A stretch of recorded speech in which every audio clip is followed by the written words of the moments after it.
నమస్కారం. సుఖీభావుకు స్వాగతం.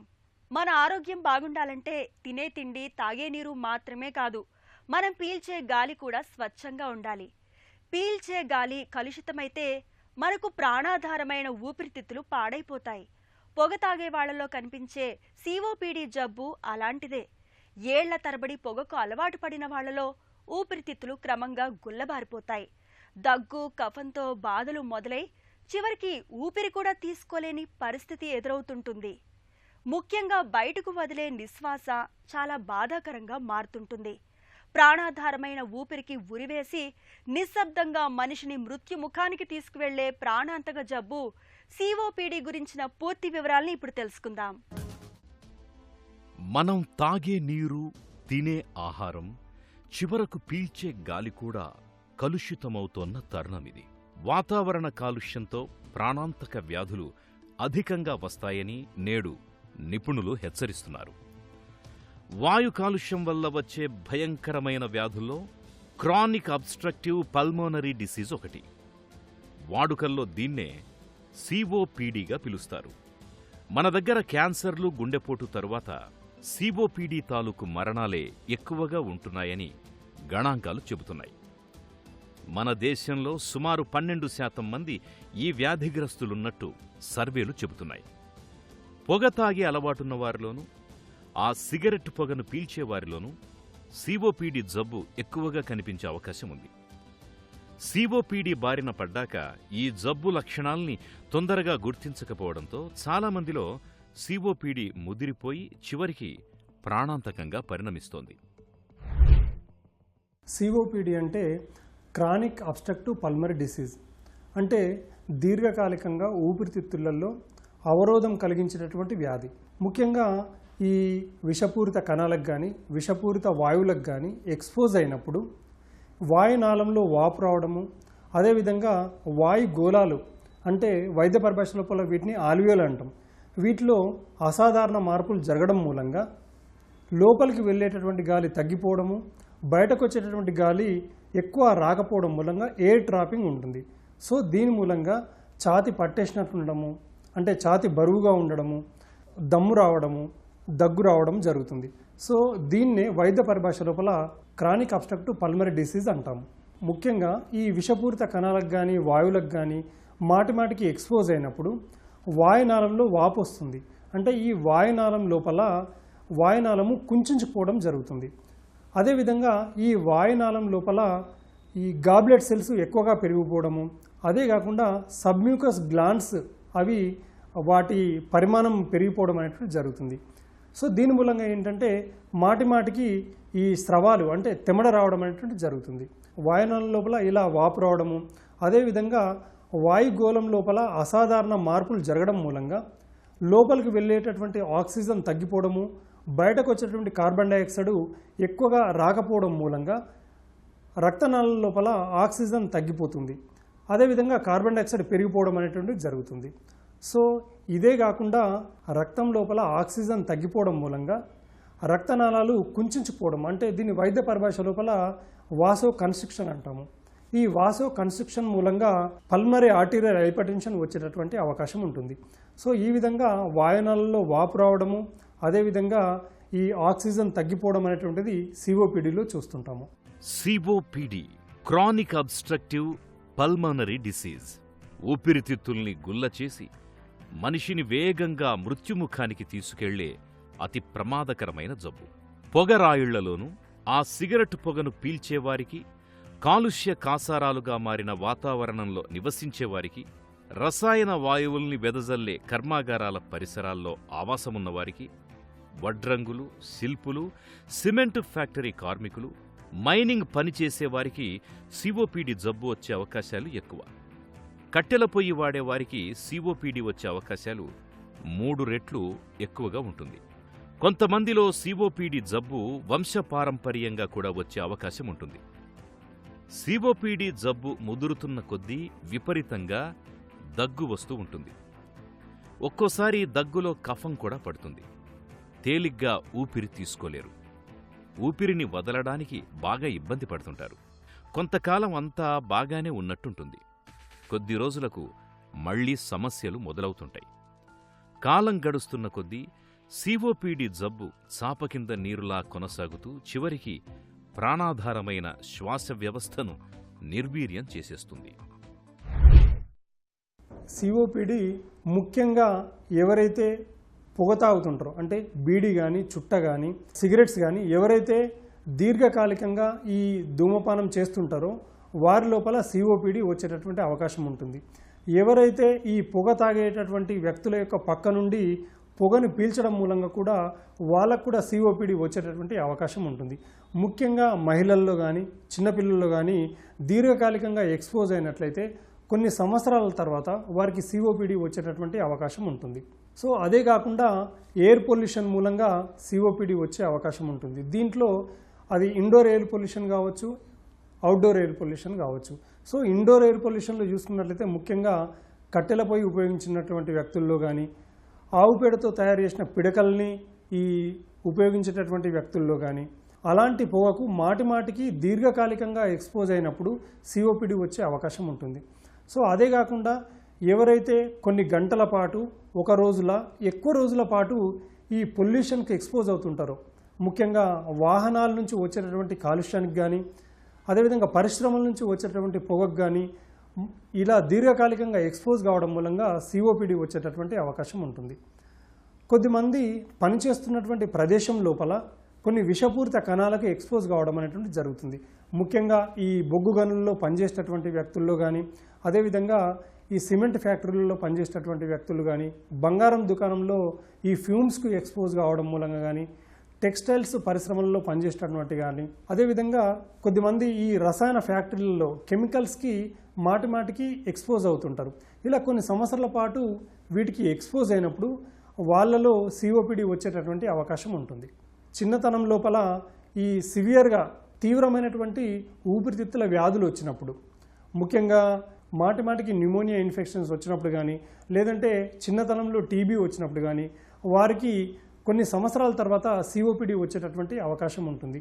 అదే కాకుండా టీబీ పేషెంట్లో కానీ, హెచ్ఐవి పేషెంట్లలో కానీ వాళ్ళు స్మోకింగ్ చేసేవారైతే వారికి సిఓపిడి వచ్చేటటువంటి అవకాశం ఉంటుంది. ఇదే కాకుండా కొద్దిమంది లోపల ఆస్తమా ఉన్నటువంటి వ్యక్తుల లోపల వాళ్ళు ఇన్హేలర్స్ వాడకపోవడం మూలంగా ఆ వ్యాధి ముదిరి అది సిఓపిడిగా మారేటటువంటి అవకాశం ఉంటుంది. ఇలాంటి కారణాల మూలంగా సిఓపిడి వచ్చే అవకాశం ఉంటుంది. 1% వ్యక్తుల లోపల జెనెటిక్గా కూడా వచ్చేటటువంటి అవకాశం ఉంటుంది. ఎవరి కుటుంబంలోనైతే ఆల్ఫా-1 యాంటీట్రిప్సిన్ డిఫిషియన్సీ ఉంటుందో వారిలో సిఓపిడి వచ్చేటటువంటి అవకాశం ఉంటుంది. సిఓపిడి జబ్బు పురుషుల్లోనే కాదు, మహిళల్లోనూ కనిపిస్తుంటుంది. మహిళల్లో పొగ అలవాటు లేకపోయినా వంట చేస్తున్నప్పుడు, ముఖ్యంగా కట్టెల పొయ్యి మీద వండుతున్నప్పుడు ఆ పొగను పీల్చడం వల్ల స్త్రీలలో సిఓపిడి జబ్బు కనిపించే అవకాశం ఉంటుంది. అలాగే పట్టణ ప్రాంతాల్లో నిత్యం కాలుష్య కారకాలకు గురవుతున్న వారికి సైతం సిఓపిడి జబ్బు వచ్చే అవకాశాలు ఉంటాయని చెబుతారు డాక్టర్లు.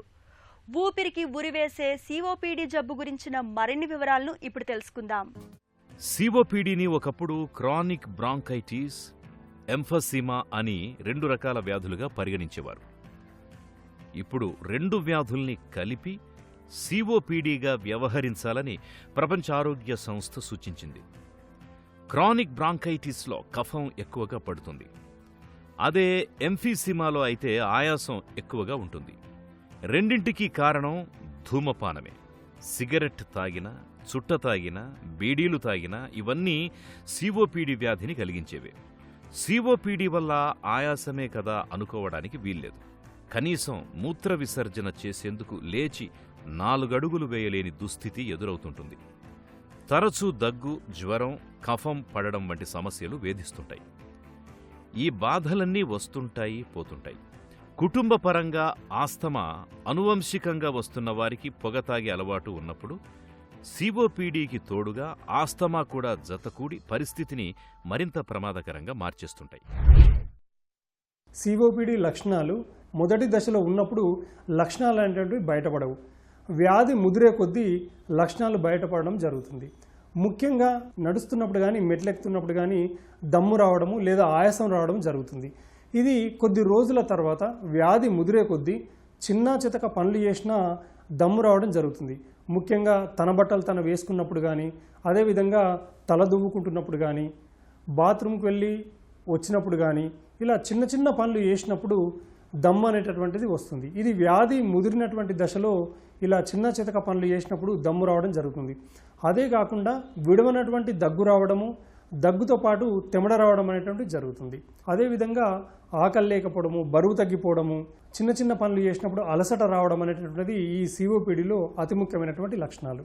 సిఓపిడి జబ్బు ఎక్కువగా సిగరెట్లు తాగే వారిలోనూ, బీడీలు చుట్టలు తాగే వారిలోనూ ఎక్కువగా కనిపిస్తుంది.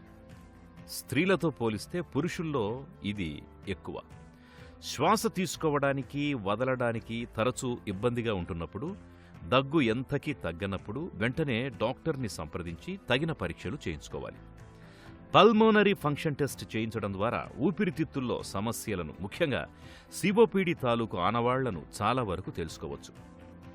ఇప్పటి వరకు ధూమపానం చేసినవారు, చేస్తున్నవారు కూడా ఒకసారి పిఎఫ్టి పరీక్ష చేయించుకోవడం ద్వారా ఊపిరితిత్తులు ఆరోగ్యంగా ఉన్నది లేనిది తెలుసుకోవచ్చు. అలాగే కళ్ల పరీక్ష, ఎక్స్రే, స్పైరోమీటర్లు కూడా సిఓపిడి నిర్ధారణకు తోడ్పడతాయి. సిటీ స్కాన్ చేయడం ద్వారా పొగ అలవాటు మూలంగా ఊపిరితిత్తుల్లో పాడైపోయిన చిన్న చిన్న వాయుకోశాల్ని కూడా గుర్తించే వీలుంటుంది. ఇది ముదిరినప్పుడు, ముఖ్యంగా స్మోకింగ్ చేసినప్పుడు కానీ, ఎక్కువగా పొల్యూషన్కి ఎక్స్పోజ్ అయినప్పుడు కానీ, ఈ విషపూరిత కణాలు కానీ, విషపూరిత వాయువులు లోపలికి వెళ్ళినప్పుడు వాయునాళం కుంచుకుపోవడం అనేటువంటి జరుగుతుంది. సో ఇలా జరిగినప్పుడు రక్తం లోపల ఆక్సిజన్ తగ్గిపోవడం జరుగుతుంది. ఇలా రక్తంలో ఆక్సిజన్ తగ్గిపోయినప్పుడు రక్తం చిక్కబడడం జరుగుతుంది. సో దాని మూలంగా ఏంటంటే ఈ చిక్కబడినప్పుడు చిన్న చిన్న రక్తనాళాలలో రక్తం గడ్డగట్టుకుపోవడం జరుగుతుంది. సో ఇలా రక్తనాళాలలో రక్తం గడ్డగట్టుకుపోయినప్పుడు పల్మరీ థ్రాంబోఎంబోలిజం కానీ, లేదంటే ఒకవేళ గుండెకు సంబంధించినటువంటి రక్తనాళాలలో రక్తం గడ్డగట్టుకుపోయినప్పుడు హార్ట్ అటాక్స్ రావడం కానీ, ఒకవేళ ఈ బ్రెయిన్లో రక్తం గడ్డగట్టినప్పుడు సివిఏ అంటే సెరిబ్రో వాస్కులర్ యాక్సిడెంట్స్ జరగడము, అంటే పెరాలసిస్ రావడము జరుగుతుంది.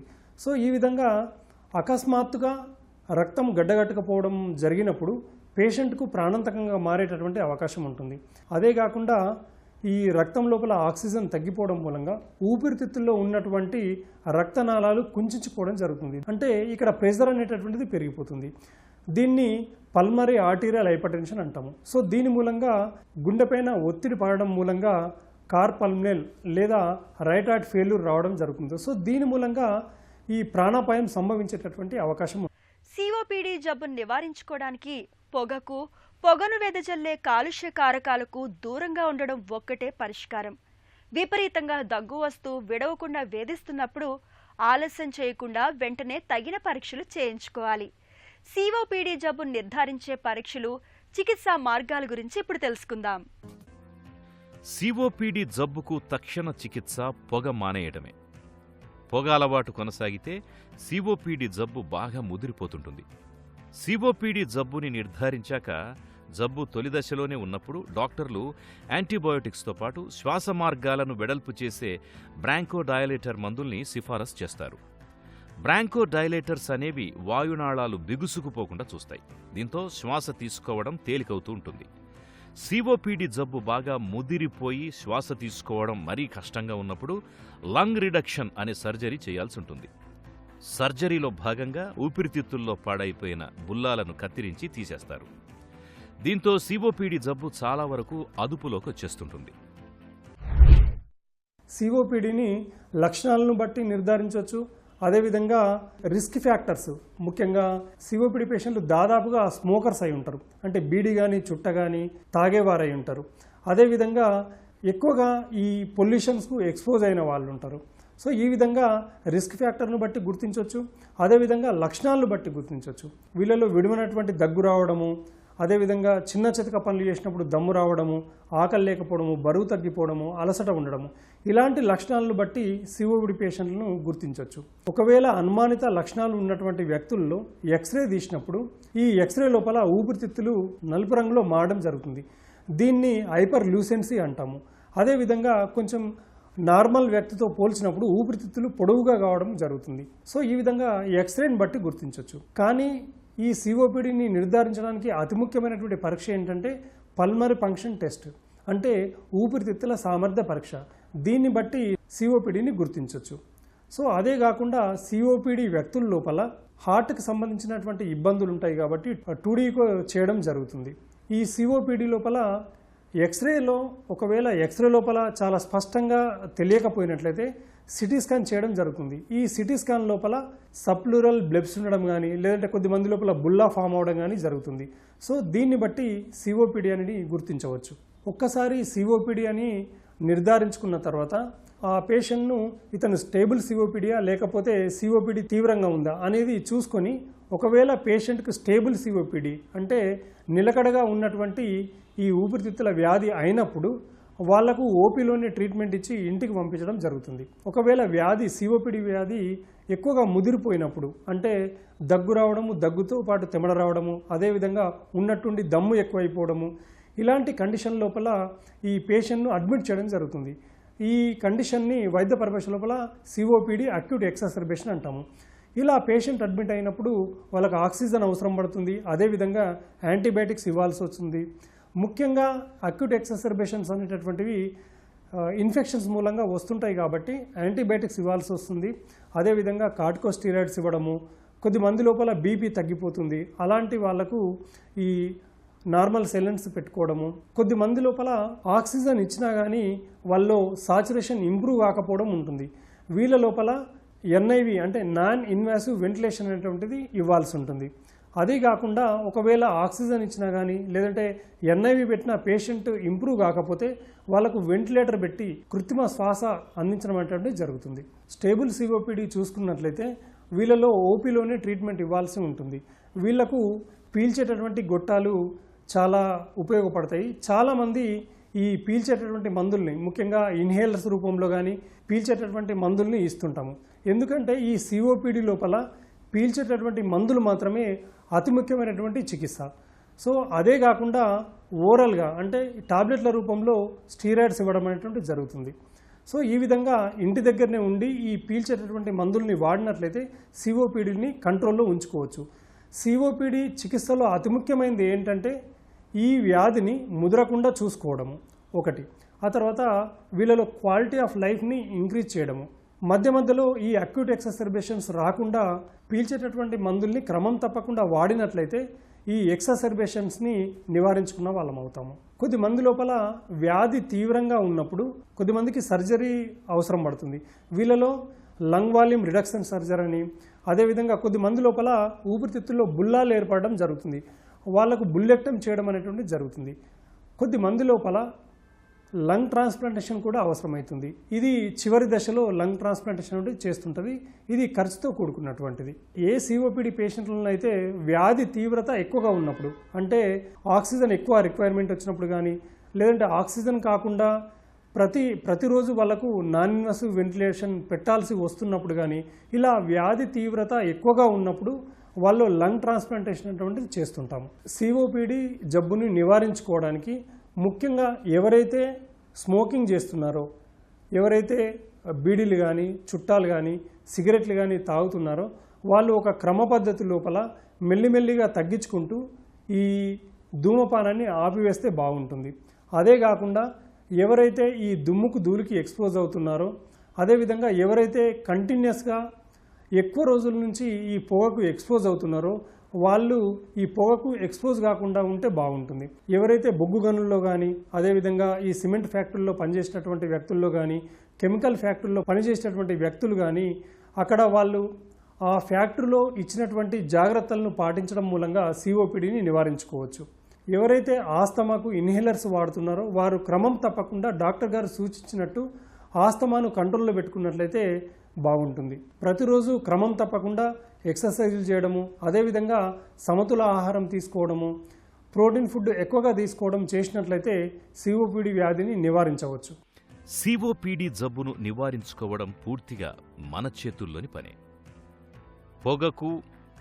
పొగ సేవించే అలవాటుకు, దుమ్ము ధూళికి, ఇతర కాలుష్య కారకాలకు పూర్తిగా దూరంగా ఉండాలి. ఇంట్లో తేమ వాతావరణం లేకుండా చూసుకోవాలి. కట్టెల పొయ్యి వాడడం, గ్యాస్ లీక్ కావడం, బొగ్గుల పొయ్యి నుంచి వచ్చే పొగ, మాడిపోయే వేపుళ్ల వంటివి ఇంట్లో గాలిని కలుషితం చేస్తాయి. ఇలాంటి గాలిని పీల్చే వారికి సిఓపిడి వచ్చే అవకాశం ఎక్కువ. కాబట్టి వంటగదిలో పొగను బయటకు పంపే ఫ్యాను, చిమ్నీలను ఏర్పాటు చేసుకోవాలి. రోజువారీ ఆహారంలో ఎక్కువగా క్యాబేజీ, గోబీ, బ్రకోలీ వంటి వాటిని ఎక్కువగా తీసుకోవాలి. ఇవి పొగ మూలంగా ఊపిరితిత్తులు దెబ్బతినటాన్ని అడ్డుకుంటాయి. వ్యాయామం వల్ల ఊపిరితిత్తులు ప్రాణవాయువుని బాగా గ్రహిస్తాయి. కాబట్టి రోజు కాసేపైనా వ్యాయామం చేయాలి. ఇలా అన్ని రకాలుగా తగిన జాగ్రత్తలు తీసుకోవడం ద్వారా సిఓపిడి జబ్బును చాలా వరకు అదుపులో ఉంచుకోవచ్చు. సిఓపిడి జబ్బు సైలెంట్ కిల్లర్ లాంటిది. నిశ్శబ్దంగానే ఊపిరికి ఉరిబిగిస్తుంది. దగ్గు విడవకుండా వేధిస్తున్నప్పుడు ఆలస్యం చేయకుండా పరీక్షలు చేయించుకోవాలి. సిఓపిడి అని తెలిసినప్పుడు ఆలస్యం చేయకుండా తగిన వైద్య సాయం పొందాలి. ఇక ఈ జబ్బును నివారించుకోవడానికి పొగకు, కాలుష్య కారకాలకు దూరంగా ఉండడం ఒక్కటే పరిష్కారం.